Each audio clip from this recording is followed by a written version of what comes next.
Yeah. All in all, shout out to Luka. Crazy performance. Would y'all say this is the best performance of the season? There have been a lot of crazy ones. Would y'all say this is the best one of the season? Oh yeah, for This is the sure. best It's one not I've even. seen in a while. Yeah. Yeah. No, yeah, this might be the best performance. You mentioned Russ's 2020 game. It's probably one of the best performances I've at least seen over the last 5 years, 5 seasons, easily. That's crazy. 60 points and 21 rebounds and 10 assists is like, first of all, to get 21 rebounds as a 6'7", like, point guard, he's really small forward by size, but point guard or whatever is crazy. Like you just mentioned, as a center, how do you let a small forward at 6'7" get, or a point guard, whatever you want to call him, get 21 rebounds on you? He probably damn near out rebounded the team. So let me give Mitch Robinson a little credit. He did have 20 points and 16 boards tonight, but still, you let that man. He still got out rebounded. Yeah, bro. You let a guard, 16 rebounds wasn't the most rebounds in the game from a player. It was 21 from a guard. That's crazy. That's insane. Blake, let's think about some of the craziest triple-doubles you've seen. I mentioned Russ's 2020. I mentioned Harden's 60-point triple-double he had a couple years back. Would this be and obviously the stuff Jokic has been doing over the last couple of weeks, with the triple-doubles, he's been putting up the 40-point triple-doubles he's had. Where would you rank this amongst the most impressive triple-doubles you've seen? Would this be the top one, or where would you put it at? I'm gonna be honest, this number one, man. This is number one. Jokic had a couple of them that were pretty good. I actually had that Harden one. I think it was like our senior year against Orlando. I think I had that one like in my number one. But this was something different, dog. This was something different. Especially just seemed like it was just him just carving them up all night, especially in overtime, bro. Yeah, that was wow. The shot was wild. You even think about how he played that, because what happened was he misses the free throw on purpose. They need to tie the game. How they played it, he misses the free throw on purpose. It bounces. Of course, it falls right to him. It falls right to him, and then he ends up making it. There's another time where that happened. There are a couple times. Rarely does it work where the player misses the free throw intentionally and gets it right back and does what they need to do. Only other time you remember a couple of years ago, March Madness, and when Duke did, RJ Barrett did it. Yes. Yep. But I can think of one more. It was Russ's MVP year. Yeah. And I remember it was against Houston, and he misses it. They need a 3 to tie it. He misses it on purpose.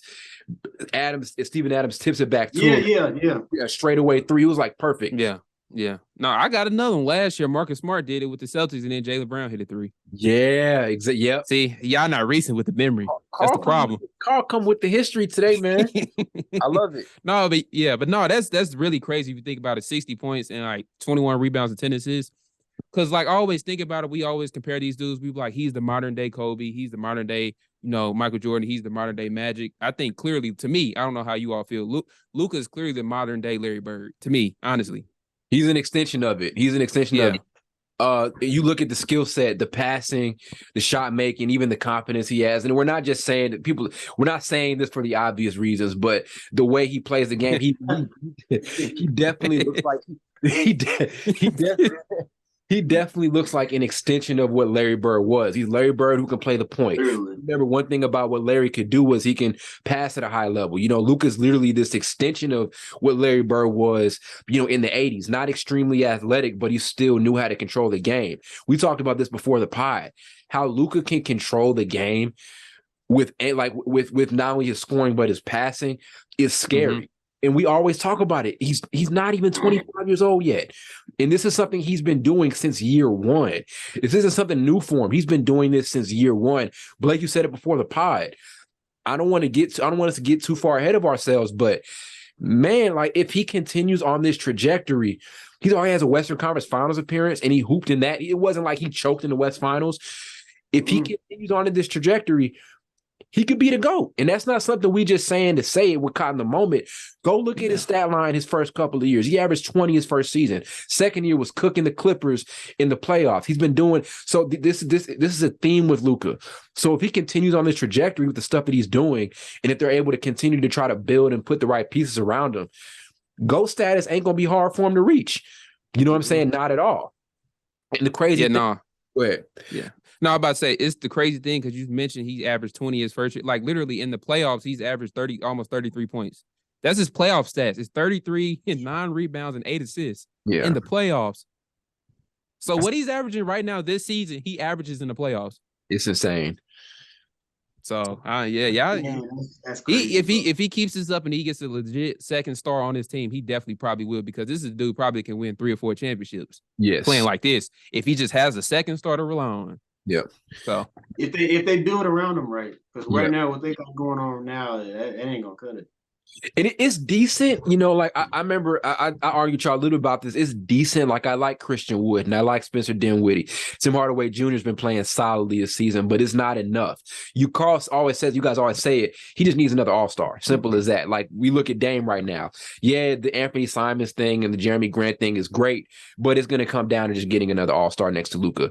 Simple as that, or next to Dame. Same with Luka. That's what it's all going to come down to.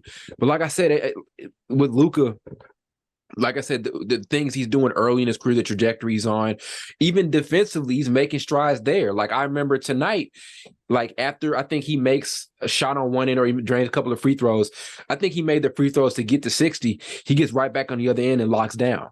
So this year he's playing defense, he's putting in effort in that end. So there aren't a lot of holes in his game. That's something you have to look at too. There aren't a lot of things you could look at with Luka and say, "Oh, he can't do this in the playoffs. We can't do this well." There aren't at under 25. There aren't any holes in Luka's game. It's crazy to me.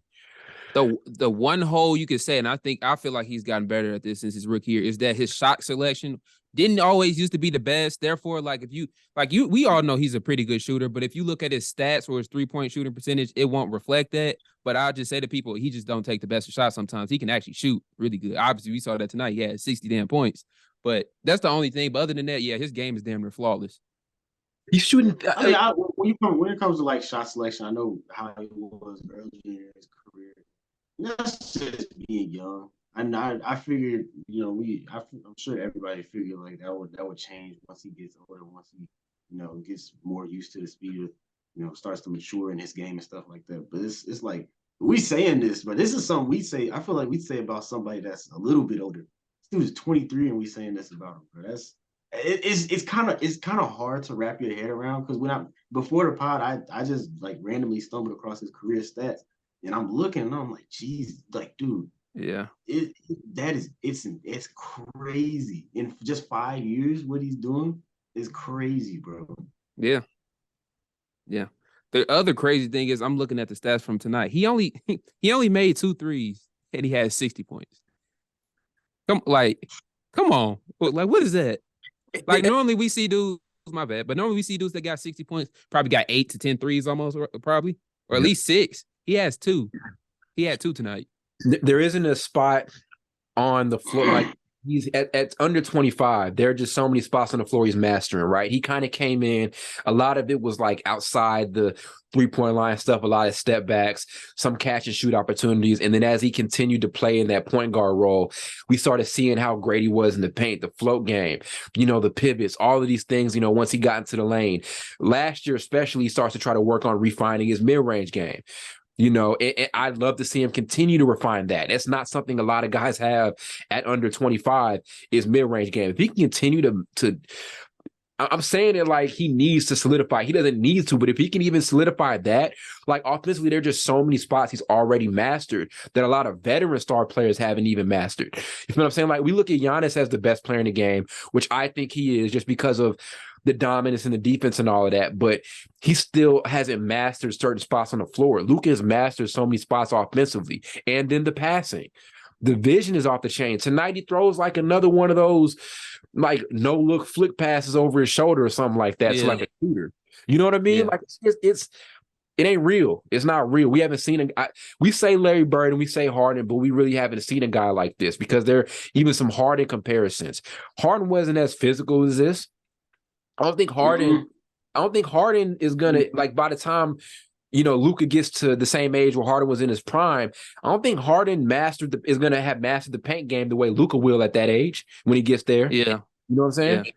It's so many crazy comparisons because you can say, as far as being that height at like 6'7", 6'8", and dominating the game in the lane and being able to pass, you can say he's a less version of LeBron, but LeBron, of course, didn't dominate the mid range like that. Yeah, like by a jumper. Everybody knows that. So it's a lot of people because you've mentioned how he can kind of navigate his way and get to his spots easy. Like Kawhi, that's some Kawhi shit. Kawhi does that. You can't slow him down, but he's completely not, comparable to Kawhi all the time. So it's just like he probably as like when he like I don't know, he's probably in his own lane right now. Yes, it's comparisons with Larry Bird, but like you said, he's an extension of Larry Bird. Yeah, because this dude is shooting deep ass threes too. Yeah, so it's kind of like he might be that one. He might put himself in his own subject by the end of the day. Yeah.